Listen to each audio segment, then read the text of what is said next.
There we go. All good. There we go then.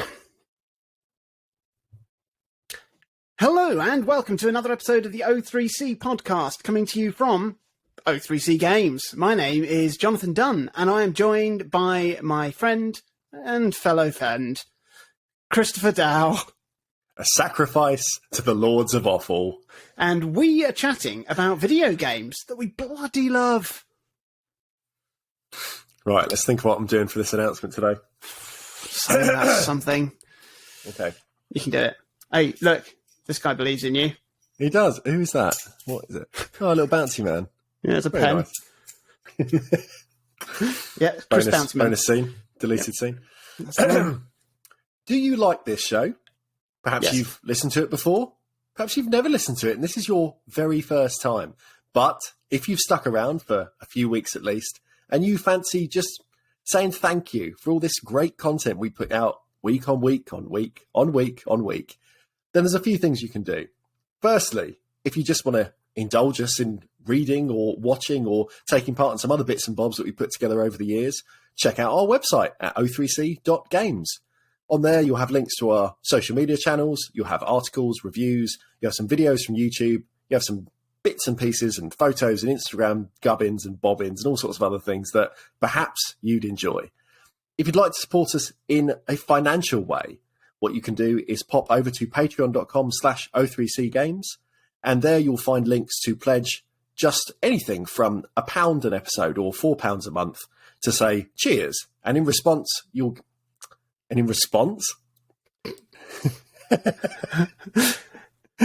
And in return, you'll find bonus episodes, deleted scenes, and for this season, video counterparts unedited and ad-free for every episode that we put out. It goes a long, long way to helping us continue doing what we do. It does take time, believe it or not, to put together a show every single week, but we love it and we hope that you do too. And Patreon is a way to say, cheers. Keep it up and do more. And we will. But only if you pay us. That'll do. That'll do. Well done. Well done.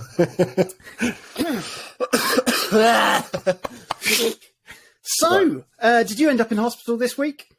No, hospital free zone. Me too. Me too. Fantastic. Great. Well done. You know what? We're off to a better start to this season than I feared we might be.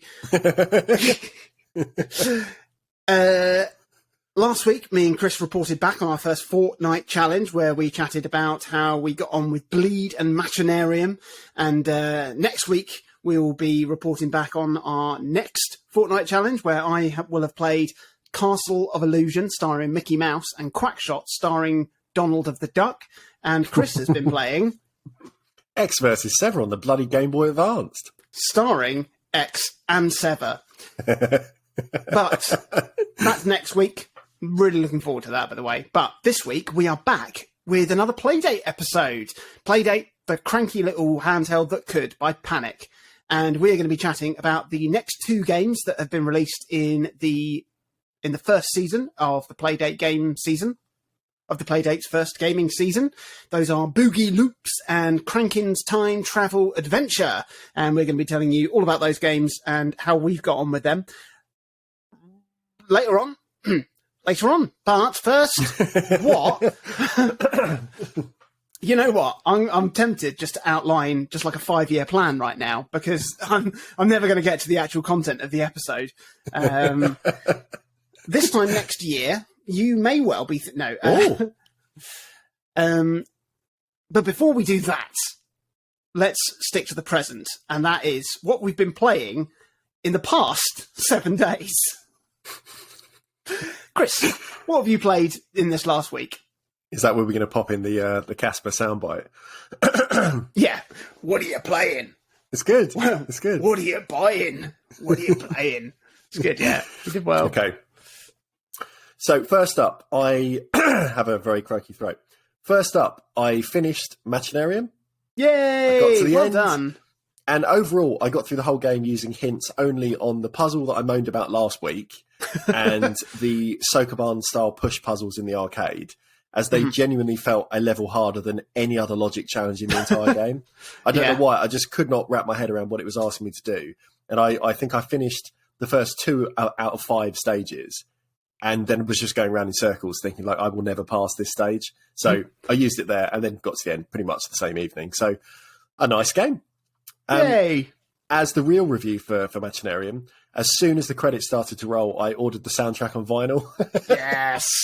Yes. And as such, as I mentioned last week, it's very much a game to play for the audio-visual aesthetic and experience first and foremost. And then the adventure and the puzzles are kind of just a nice side dish. But it's a good time. It's a good time. On the Steam Deck, I've not really started anything new, but I have jumped between a few games that I've talked about before. So nothing that fresh, to be honest. As we record today, I've just come out of the last week of the term before my break for school. And therefore, I had quite a busy few days trying to organise things and action things before this little chunk of respite. So I didn't really have hours each evening to play much, to be honest. I did play Hot Shots Racing, the flat-shaded polygonal virtual racing inspired game by Sumo Digital that I played on the Switch originally. That was really good, and it's equally good on the Steam Deck. I didn't rebuy it specifically. I haven't kind of got the sickness that badly, but I think I got it in a monthly Humble Bundle at some point in the last year or so. I'm pretty sure it's built on the Sonic Racing engine, and it feels super slick. It doesn't have the power-ups of that game because it's more of a pure arcade racer, and therefore it's more of a test of racing skill over just playing your luck against crackshot CPU characters. So it's a nice time. And again, racing games are nice because I can play it for 5 minutes or I can play it for an hour. It's a good time when you're a bit busy. Now, I also went back to Darius Burst Chronicle Saviors, one of the games that just entered my top 100 at the end of last season. The widest screened game ever. The ridiculously wide screen. Love it. And I mention this because I recently got a third-party dock for the Steam Deck about a week prior to Valve releasing their own. So, in a very prescient purchase, I picked it up literally 7 days or so before Valve said, we've got our own. But it does the job perfectly. It costs half as much as theirs, so I'm not going to worry about the branding. But the reason I bring it up really is because alongside the dock, or very recently, the Steam operating system was updated to give you far more control over what gets output from your deck to external displays. Because for a long while, it was just tied to what the screen was doing. That's what you get. And fiddling around with that, Darius Burst runs at a locked 4K 60. That's incredible. Although it's not a visually intensive game per se, because originally it was like on the PSP and it's been just upscaled over the years and tarted up and whatever. I just can't believe that's possible from a handheld device. It's ridiculous. You're not going to be running every game out of the box at 4K. A lot of titles, to be honest, will struggle even in the jump from 720 to 1080. Yeah. Because that in itself is over double the resolution when you're counting pure pixels. So don't be surprised if a game that runs perfectly smoothly when in handheld mode just shits the bed when you try and push it harder. So something like Forza Horizon 4 is not going to suddenly look amazing. It's going to be 720 and you're going to enjoy it. But for a lot of older games, it's absolutely worth messing around to see what you can achieve, because the deck is just such an absurdly powerful thing for its form factor. And it's still like, I've had it now for 4 months or so. It's still surprising me most days with kind of new things I find that it can do. The other little Steam Deck adjacent task that I've undertaken over the last few weeks has been to try and organise a classic arcade emulation setup. Oh, wow. And this is a teachable moment here. Some background information for anyone not hugely versed in emulation. If you take a machine like... If you take a machine like the Mega Drive or the Game Boy or anything like that, for example, an emulator aims to replicate all the potential functions of the hardware so that any ROM you feed it can be interpreted as accurately as possible. And therefore, once the core emulator is built, 95% of a library will just work as if you've put a cartridge in or a CD in, because you've done the legwork to make the virtual machine sort of thing. In the case of arcade hardware, of the 30,000 games that MAME, that is the multi-arcade machine emulator, the acronym, of the 30,000 games it supports, I'd say 28,000 of them need bespoke emulators, or at least bespoke emulator variations to run. Well, yeah, because they're all made on. Yeah, they're all. It's like having 30,000 different consoles. And as such, it takes a bit of fiddling, even like through an emulator, and a bit of management to get things up and going. Now, that's not to say you or I would even want to run all this stuff, because tens of thousands of these games are like fruit machines or pachinko machines or obscure Japanese gambling machines. And a bunch that are supported, in as much as their ROMs are recognised, don't even actually boot yet either. Because MAME has been a project ongoing for about 20 or so years now, and it's an infinite project. They're never going to get to the end of replicating things as accurately as they want to, but they have these milestones where it's like, oh, it now recognises this many more machines or whatever else. So a lot of these games as well, like the hardware, maybe hasn't been emulated yet in terms of like it needing a steering wheel or some other kind of bespoke input device. So it could well get stuck even before you get to a title screen. And so because of all these things, my first job was to try and trim the library into something that was just more manageable to start with, because 30,000 potentially broken Fruit Machine games was not what I needed to fill my Steam Deck with. So I've got it down initially to 3,000 machines. So quite a drop.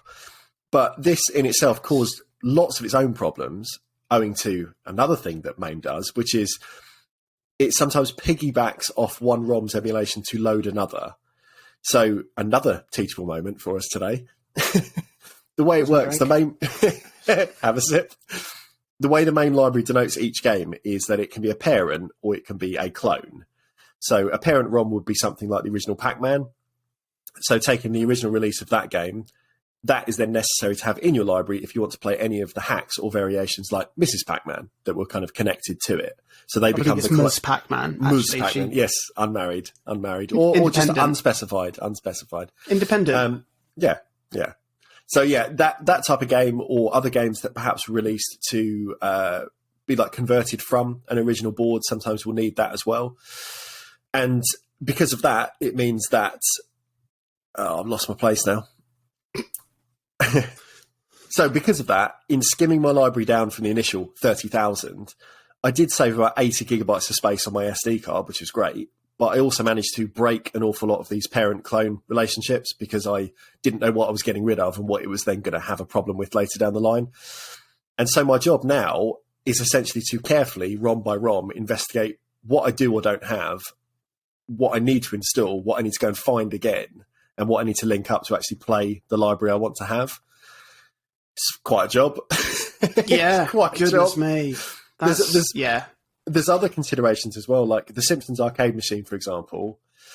Originally, it came in either a 4-player cabinet where each set of controls defaulted to one of the Simpsons family. So player 1 is always Marge, for example. But then later, it had a 2-player cabinet that also had like a character select. And because I want the 2-player version, so I can actually enjoy the game fully, I need the 4-player version because that's the parent ROM to actually facilitate having both. Yeah. So there's a lot of kind of thinking, there's an awful lot of me going, oh, there we go, that'll solve the problem. And then trying to boot it and a message will come up and go, you don't have this. And then I go, right, back to the folder then, back to dragging something else in. And it can be a frustrating experience sometimes. But I've now done the first 1,000 or so games. Jesus. Just anytime I've got a few minutes spare. And if nothing else, it is a lot of fun just rediscovering and discovering arcade releases I've just never heard of because there's such a huge library. And like I love going to the arcade club, I love playing this stuff in person, but arcade games just have such a unique flavour, and it doesn't seem to matter what era you draw from, whether that's the late 70s all the way to the early 2000s. There's fun to be had in almost every single title, whether or not they are good games, as long as you are viewing them as something that's just intended for a quick 5-minute play that you would have just, that the machine is essentially just trying to steal your money as quickly as possible and drain your pocket money purse.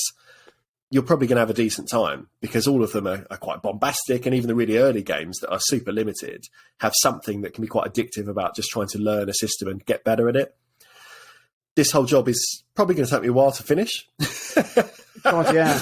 But the manual curation alongside kind of the artwork I'm then scraping down for the emulation station front end is just going to make my Steam Deck the coolest arcade in the world. So it's worth doing. And for you, it means that when it is done, next time I see you, I can just copy and paste the whole thing. Yeah. And then I'll be like, I've got this up and running, guys. Look. Easy. It's extraordinary. It's a hell of an undertaking. And I know that, I mean, as a ratio between time it's going to take to get this stuff all running versus time you're going to spend playing the stuff. Are we thinking, I reckon we're probably thinking like 99 to 1. I was going to say charitably it's got to be 10 to 1, but realistically we're looking at probably 50 to 1 plus. Yeah. Definitely. But this is the game, isn't it? The curation is part of the game for me. Yeah. You're all about the meta game. Have you done something more productive with your time this week? I mean, in terms of getting games running, no, because I've only actually played one game this week. Did it run? It did. Yes, it did. Then in terms of output, that's 1-to-1. Exactly. I like to keep my ratio very, very high. So we're good. We're good there. So when I started putting together my notes, I just I think last week I started putting together my notes on the Playdate games, and I just wrote here Mario and Rabbids Sparks of Hope because I knew that was coming out and was surely going to take my full attention. Unfortunately, the day before Sparks of Hope came out, I decided to start playing through the Resident Evil 2 remake, and I forgot just how gosh darn addictive those games can be.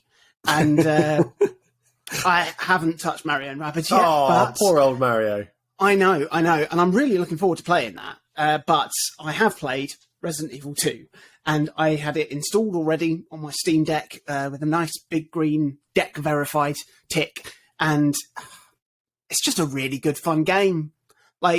Fortunately, it's the modern Resident Evil setup in the remake rather than the horrible fixed camera tank control debacle of, the original trilogy and even, the Resident Evil 1 remake and then the Resident Evil 1 remake. At some point that will get a proper 3D remake. But, that's... Who knows? But yeah, the Resident Evil 2 remake is proper, feels proper modern. It's not, it's a totally from the ground up, total reinvention of it. I believe it's built on the Resident Evil 7 engine, or the RE engine, which Resident Evil 7 and Resident Evil 8 have been built on.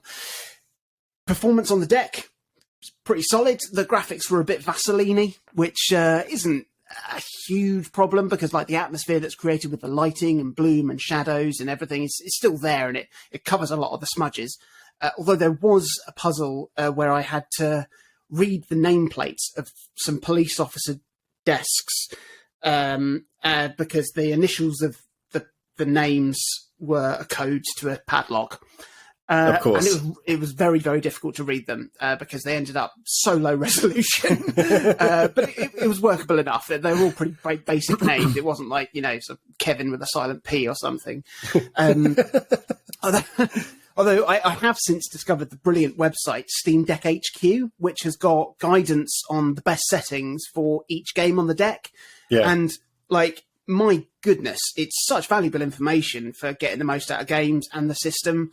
So my graphical experience probably could have been a fair bit sharper if I'd have found this website sooner, because it's not just telling you about the game settings, but it also tells you the best Steam Deck settings that you have set up to run the game. So it's it's really sort of peak tweakers, believe. Yeah.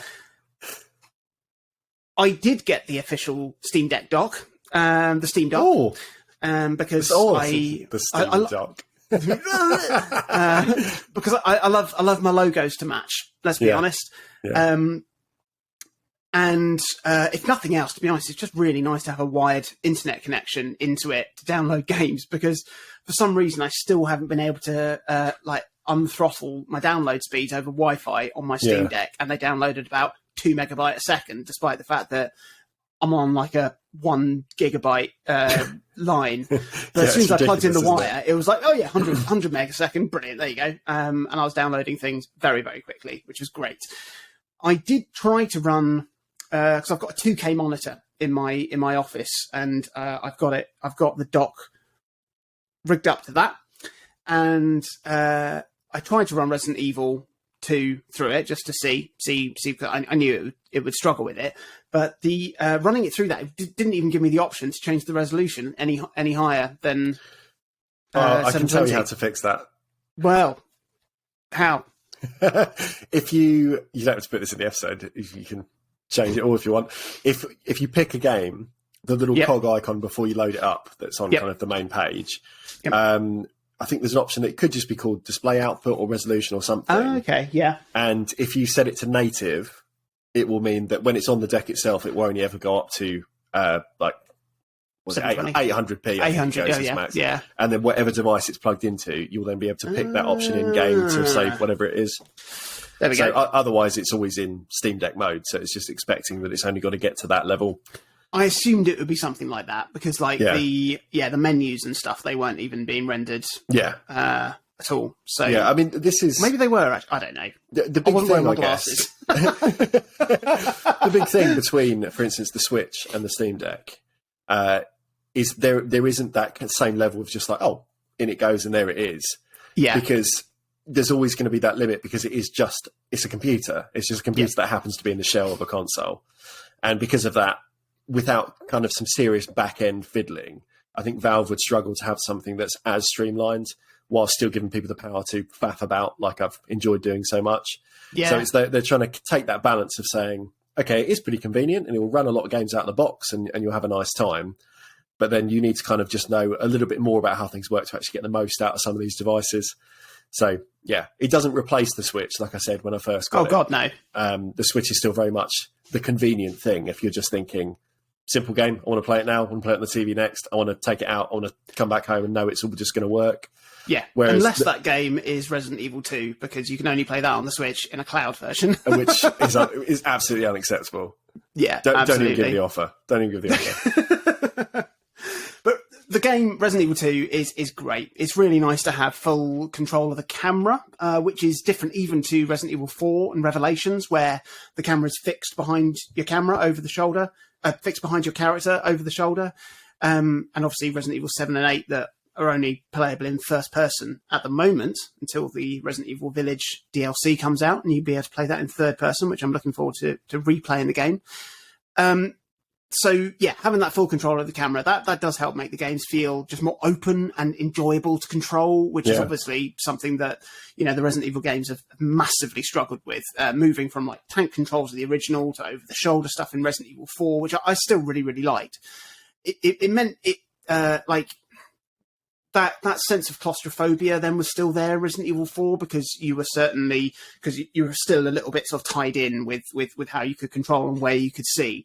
But certainly playing these games in a modern context, it's really, really great to have proper full fluid control of your character and your camera in these beautiful, fully realised 3D environments and no loading times between rooms with door animations in this. And yeah, it's just so much nicer to navigate around the world. It has still got that sense of claustrophobia, though. Resident Evil 2 trades in a spooky mansion for a spooky police station, and there's plenty of winding corridors, collapsed passages, and ceilings and locked doors to make you feel trapped. And, you've got zombies rapping at the windows to get in, and dead bodies coming to life after you've passed them once and checked that they were definitely dead. There's a terrible sense of dread when you spot that there's a room on the map marked kennels. Oh, dogs. Yeah. Plenty zombie dog. Zombie dogs. Zogs. Zogs everywhere. And zig and zag as well, for good measure. There's plenty of grossly advanced, disfigured monstrosities to keep things scary and offer a change of pace over the lumbering police officer corpses. Later on in the game, you find even more hideous things when you discover the secret laboratory conveniently built underneath the spooky police station. Oh, naturally. There's always one. But I just really enjoy the core gameplay of these games. Like I like the strict inventory management, the sort of almost point and click style puzzle solving, the slowly expanding map, the need for careful ammo usage and tactical thinking. There's some lovely little quality of life things in this game, like the way the map now keeps track of where items and puzzles are left. So you just sort of know where you're at all the time. And it's much easier to sort of maintain a train of thought when you're trying to solve a puzzle or explore a certain area and just know where you need to get back to. And yeah, it's really, really slick. It's, I had no problem playing through the game to completion in, I think, it wasn't huge, maybe eight hours, I think. Yeah. I don't know if this was because I was playing on a handheld, or whether I didn't have any nostalgia for the original because I never played it. But I didn't find the game that scary at all. And I know a lot of the atmosphere that's created in these games that, I know you struggle with, Chris. that will have been diluted from me playing it in handheld and with the sound not always cranked up. But like, certainly an element of the game that I only found out when I was reading reviews of the game after I'd completed it, was there's just loads of people raving about the Mr. X enemy. Yeah. And that was the first thing you messaged me when I said I'm playing Resident Evil 2, and you were like, "Oh, how's Mr. X?" And I'm like, "Who?" Never heard of him. But he's this like big old indestructible hulking mass of a monster who starts stalking you maybe about, I don't know, halfway through the game, continues to all the way to the end. Certainly in the police station when you're running around, you can hear his like clomping footsteps approach, and then he'll suddenly be on the other side of the door to give you a spook. Now, like you can't kill him, but you can. I mean, if you fire off a few rounds into his head, then he'll stop for a bit. He's not very quick, so he's quite easy to outrun. And it's the sort of thing that would be scary under pressure when you play in the game in its original form, probably with tank controls. You can't really control your character. Your character's changing direction every time you change scene because of the perspective change, and then he's there or whatever, and it probably would have been. But like, I felt in such full control of my character that, I didn't have a problem just sort of, even if I was just like luring him into like a dead end so I could then run past him and buy myself, a bit more distance between him. But the main thing is that I found his visual design just quite silly. Mostly because he's wearing a hat. Hats are silly. Well, it's just very funny that at some point he made the sartorial choice to put on a hat. That was a part of his day. He put on a big trench coat and went, "I'm going to wear a hat." Or, if it wasn't him, someone at some point made the definitive decision to put a hat on him. Maybe when he's stalked someone else. They ran out of ammo and all they had was just like a latent fedora. Michael Flatley panicking, his legs failed him, throws his hat out of the river of flames, and Mr. X goes, "Now I'm the Lord of the Dance." That is an act worthy of Blackbird himself. You even get a little Steam achievement pop up if you shoot his hat off. And I did that. It's nice, there's a sense of humour to it. It is, but it just basically rendered him comical for me right from the start of his introduction, and that never wore off. I think certainly the other thing that nostalgia hasn't taken the edges off is some of the hokier dialogue in the game. Yeah. Like, I know like the original games, they're all, really lent into their sort of B-movie inspired origins. And apparently, like, the dialogue has been improved upon from the original, but the trouble is, like, now that these games are a lot slicker, they're a lot more realistic in their presentation, those cheesier bits just really stand out. And honestly, it's the same with Resident Evil 4. Like, when I replayed that not too long ago, it's the only bit of the game I can criticise is, there's appalling dialogue and character choices that are, at best, misogynistic, at worst, very problematic. I know that Capcom have openly said that is an area of the game that is specifically going to be addressed in the Resident Evil 4 remake that's coming out next year, which I'm so looking forward to. But yeah, I've got nothing really but good things to say about Resident Evil 2. It was really good fun. You can play through the game as Claire Redfield as well as Leon Kennedy. I've done the Leon Kennedy campaign, although when I was, again, reading some reviews and chatting to a friend of the podcast, Yoan Gwyn, about the game, he said that there's really not that much difference between the two campaigns. Like, there are moments in your story when you're playing as Leon where you will, you bump into Claire at the start, you bump into her a couple more times and at the end, and you get the sense that there's a whole other story going on, different locations, she's stuck somewhere else doing a whole load of different things, and you get these couple of little points of convergence. But apparently that's not the case. You basically end up playing through the same locations, doing most of the same puzzles, and there's a couple of little different things and a slightly different final boss. And that kind of put, I don't know, it put me off playing through the game again, because, like, I would have happily played through the game again if it meant seeing a whole other side of the game. because it's just really good fun to play. But yeah, I don't know.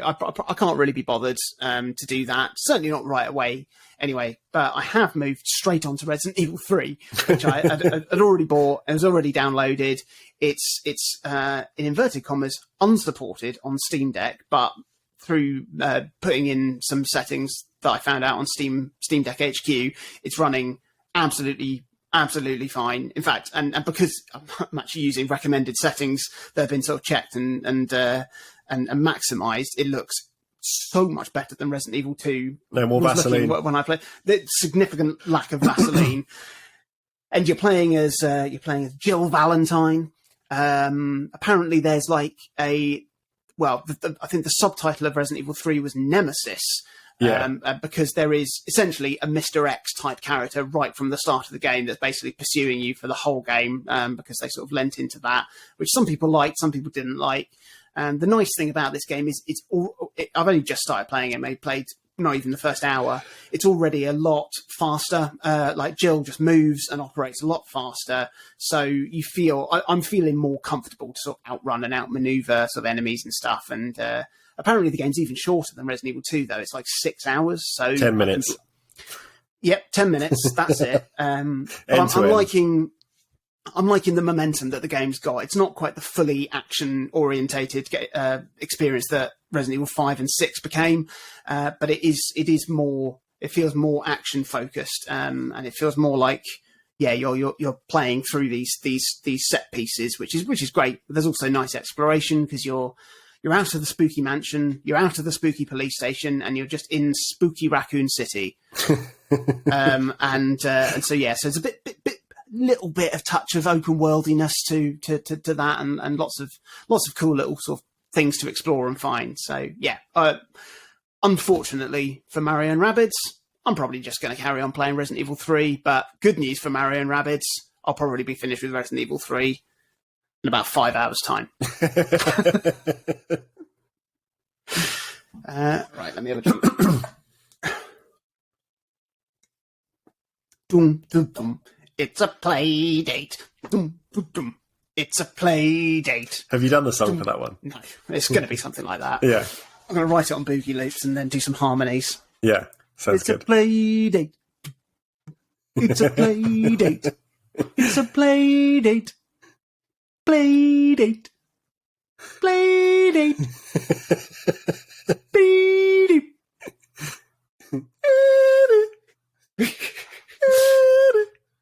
There we go. That's it. That'll be it. Easy.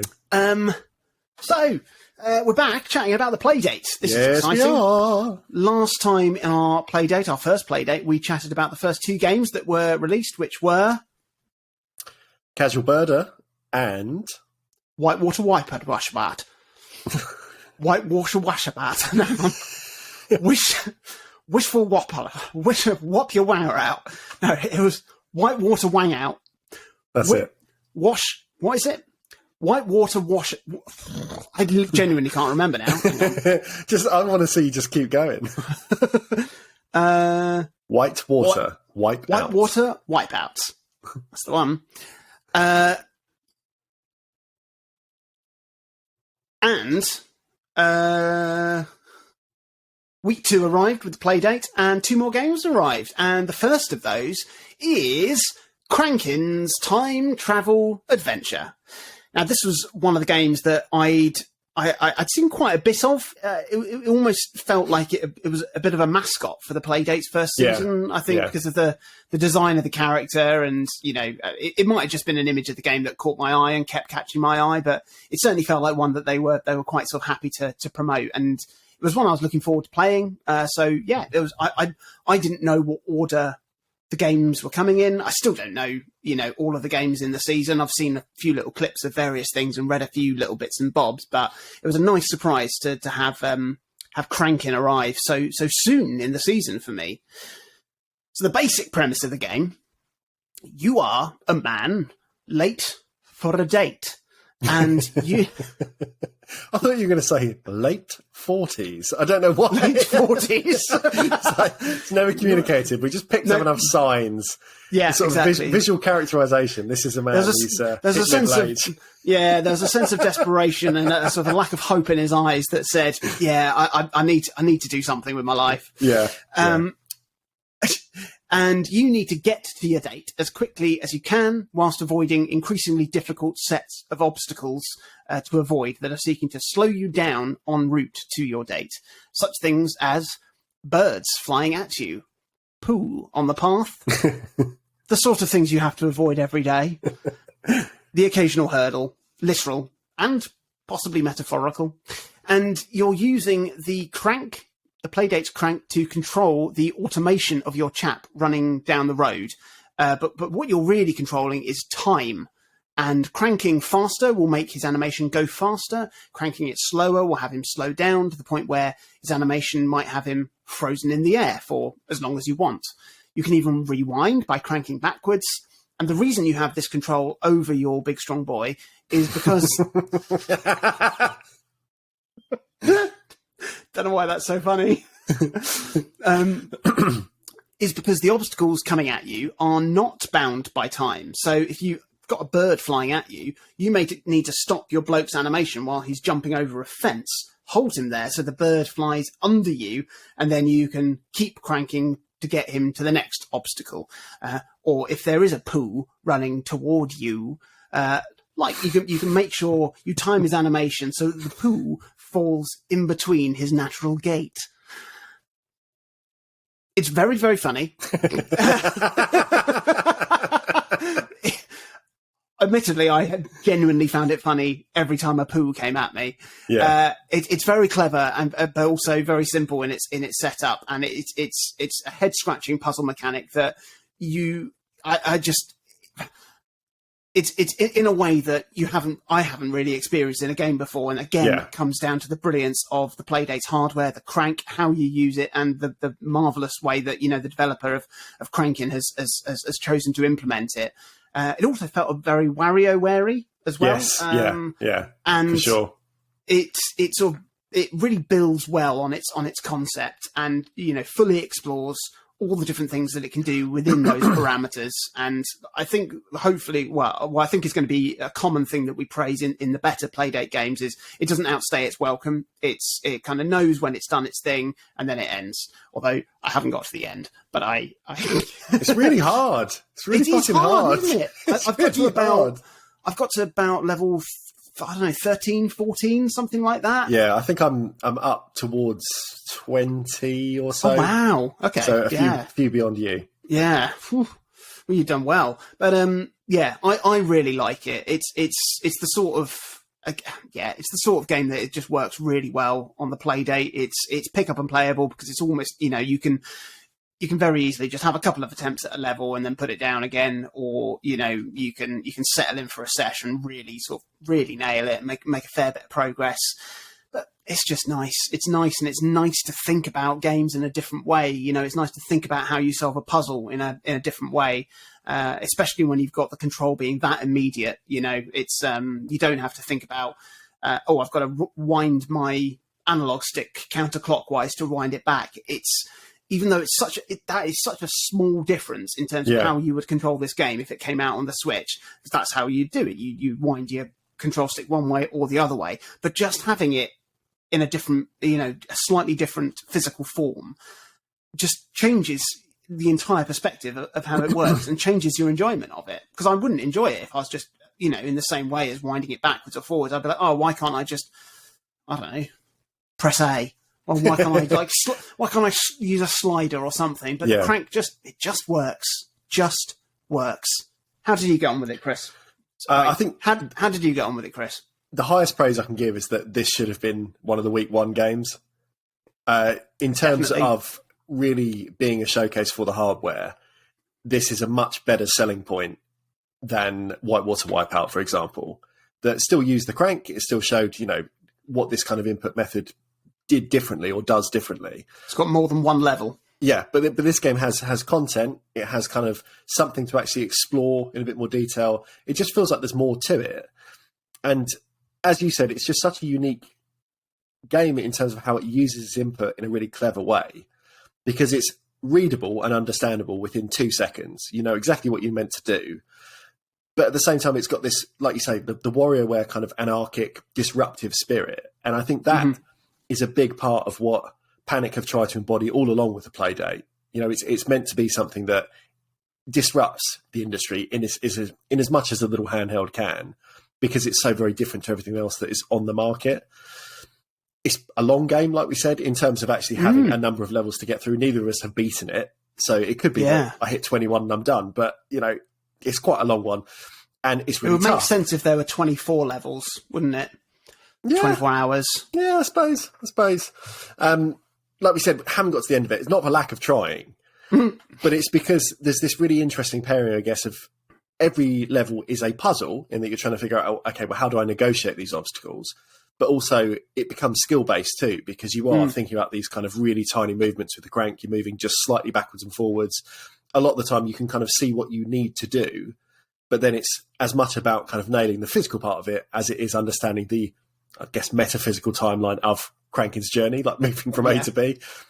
And there's been a fair few stages that I've got quite stuck on because, like I say, I've figured out what I need to do, but then it's kind of actually putting that into action or realising that it's like, well, I clearly need to jump over this thing, but I might not have even checked the animation enough because I might have sped through a previous obstacle to not realise that, okay, when he sits at a picnic bench, he actually fucking hurdles the chair before he gets into it. And that's the point somebody's going to pass under you or something along those lines. It's got, I think, out of all the Playdate games I've played, the best sound design as well. Because it is stupid. It's really stupid. And everything is tied to these like dumb noises and samples. A lot of it, I think, is just like people making sounds. It sounds very much just like someone in a booth going like, can you just make some silly farty noises? Or can you make some strange bird sort of noises and just see what they can do? And it's got a real cartoon feel to it. It is designed, I don't know if you knew this, it's designed by the guy who did Katamari and Nobby Nobby Boy.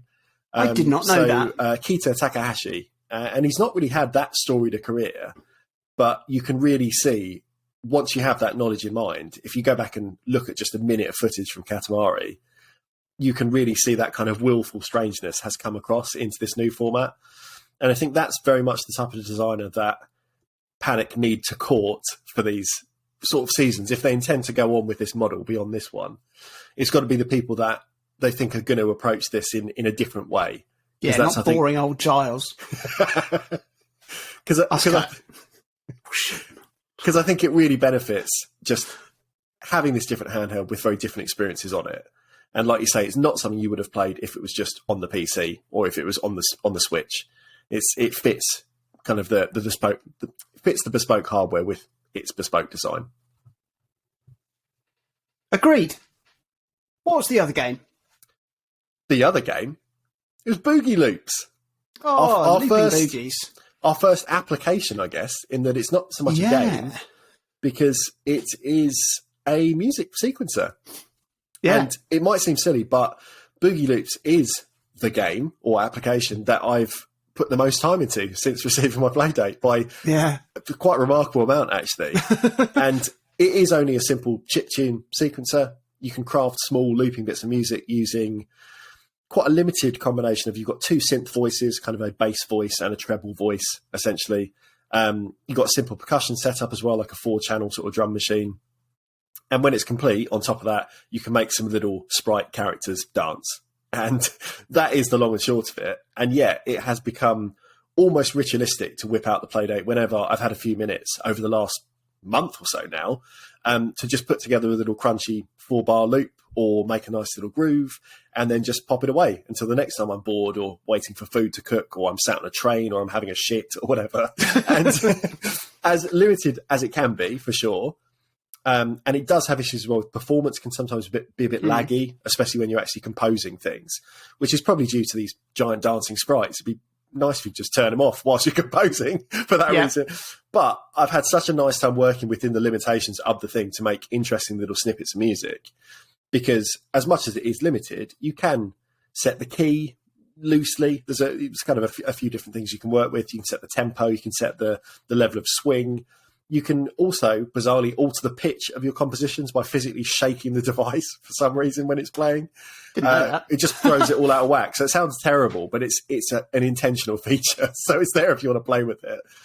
But it's the like the core way of you it, could use the analog stick to pitch bend the ocarina in Ocarina of Time. yeah, it's essentially doing that. It's just moving the pitch of the notes up or down, but seemingly at random, I guess. But the core of the whole thing is just that it's a joy making little tunes. And I've always quite enjoyed making music with non-music things, if that makes sense. Like, I played a lot of MTV Music Generator on the PlayStation 2. I had a copy of Pocket Music on the Game Boy Advance, which was really poor, but I still put quite a lot of time into it. And then more recently, you've got things like the Core Gadget on the Switch that you got me a couple of years ago. Yeah. Wasn't there a game on the Game Boy? There's a piece of homebrew for the original Game Boy called Nord? Nano Loop. Nano Loop. And that's it. been used most notably by people like Chip Cell, who did the music for Super Hexagon, is in part composed on Nano Loop. So there are people using it, kind of those sort of composers. I think I remember you getting it up and running on Flashcard. Yes. Yeah, I think I definitely heard it then. Yeah. Now, as Boogie Loops is, like I say, more of an application than a game, there's not a huge amount to say, really. But I guess the best thing to do is, obviously you can tell us how we got on as well. And then maybe we just play a few of our own compositions. And then people can hear what we've wasted our time doing. So how have you found this little musical toy box? Like you, I liked it. My biggest criticism is that it should have had some instructions with it. Yeah. Because when I started fiddling with it, and I was just getting annoyed because, again, a mixture of the performance and input being slightly laggy, whilst also not really knowing what the buttons did and trying to figure that out, just made it quite frustrating. I ended up just Googling Boogie Loops controls, and there was just a really simple sort of information thing that told me what all the buttons did. And I know that a lot of Playdate games, when you hit the home button, will sometimes have additional options in there, like instructions or game settings and stuff like that. It's just one page of information. It would be one screen of information just to say what things did. I think would go a long, long way to help. And also those performance things, because when you're trying to sort of, especially if you're trying to change the swing, who knows? Who knows if it's swinging more or if it's just got a bit of lag. It's interesting. It's like, there isn't really rhyme or reason to it either, because sometimes I've put something together and I put in a bunch of notes and think, oh, okay, I'm asking it to play like 4 sounds at once. So that polyphony could be I can the do thing 4 that's sounds at once. But it's Give like me a minute. That's the type of thing you expect could be a problem. And sometimes it will play that without problem. And then the thing it does struggle with is just a single note on the end where it will just throw it off. Because a panda bear's doing a twirl. Exactly. Because it's put resources in perhaps the wrong place for what it wants to be. I wonder if it will get any sort of updates or patches to improve that. I don't know. But I will say it is when you've got your head around how it works, it is really, really good fun. And it is satisfying just to have a limited tool set. Like, one of the hardest things in one of the hardest things in being creative is having no rules. Yeah. I think it was Oscar Wilde who said there was nothing more exciting but terrifying as a blank piece of paper. Yeah. And it can be really, really overwhelming when I load up Logic to write a bit of music for something, or even something like GarageBand, which is a little bit more limited, but also you're like, I could do anything. You don't know where to start. Whereas with Boogie Loops, you don't have that because it is limited, but it's got enough in there, like you said, to get to make sort of multiple compositions feel like they've got enough variety that you want to keep doing more, and that's really good fun. And I've written a couple of things, a couple of little bits. You'll be able to hear that in a minute. I tell you what, actually, while I think about it, can you just do a link, just saying before I hear what you've got to think, have a listen to one of my compositions, and then I can come in. Okay. Say my bits. Right.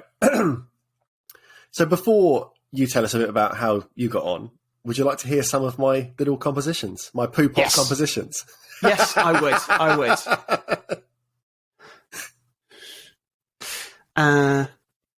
Love it.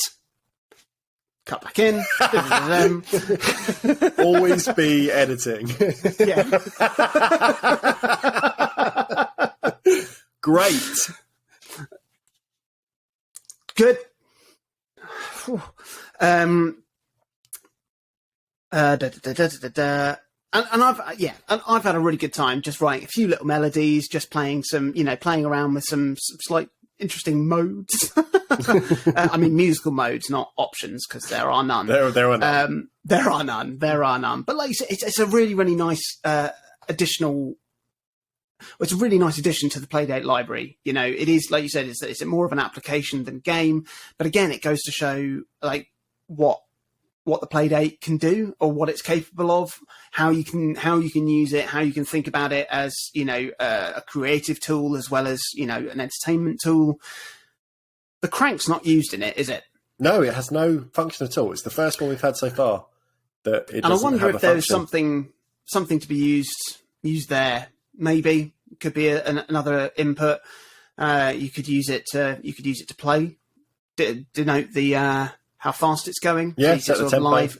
Or to be honest, it'd be good to, because I know that when you're composing, it's sort of auto playing through your track. The only control you have, I think, if you press B, it resets the whole track. Yeah. But it would be good if you could just roll back like just part of a bar to then make a correction or change something. That would be useful. If you're listening, Boogie Loops developers, we've basically fixed your game for you. So that would be a few little tweaks, and then you're looking at something that's even more fun than something that is really good fun. Yeah. So yeah, I'd say really, really good second week of Playdate games. Really, really good additional couple of games added to the mix.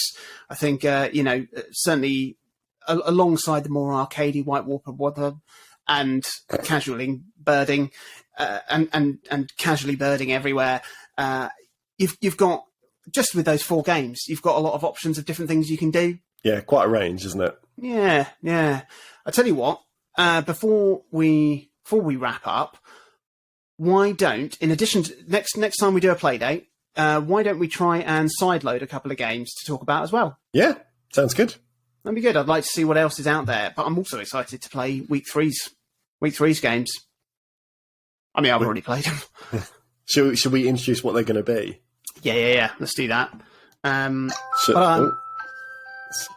Crankin. Nice. I'm also excited to play week three's games, which are, Chris? Hang on. Just make sure I spell it right. We have the twofer of Lost Your Marbles and Pick, Pack, Pup. Pick, Pack, Pup. That sounds dog-based. I'm definitely here for that. Lost Your Marbles sounds like it could even be accelerometer-based. But it might not be. Eh? Yeah, we'll find out. So stay tuned for that coming up in 2 weeks' time. It wasn't meant to shut itself. Yeah, it's really good. I've played it. Dog. I think that's the one where you're. Yeah. It's really good. Anyway, I'll save that for 2 weeks' time. So there we go. That was our second Playdate. We were very, very happy to talk about Crankin's Time Travel Adventure and Boogie Loops.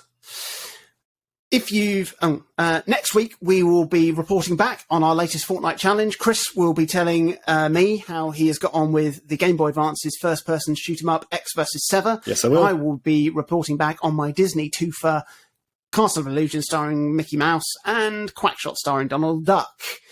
If you've enjoyed this episode, if you've enjoyed any of our episodes, please do consider heading over to Patreon, patreon.com/O3C Games, and pledging a few pounds our way. We'd very, very much appreciate the support. It is vital to help us keep going, and we will also be giving you, in return, so much extra bonus stuff. There's like a dozen bonus episodes, full length. There's deleted scenes and outtakes. There's bonus video content. There's access to the Patreon exclusive Discord server, and you will also get the entire episodes of this season ad-free, unedited, in video form. Oh, what a bonus. What a bonus. Also, share the podcast on your social media platforms. why not tag a friend and tell them about the show? Get them to listen. You can engage with us on our social media platforms. We are at O3C Games on everything. You can reach out to us individually as well. I'm on Twitter at Jonathan Dunn. I am at Chaz_Hodges. And please do join us next week where we report back on our first retro Fortnite challenge.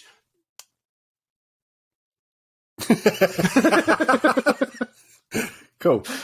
We almost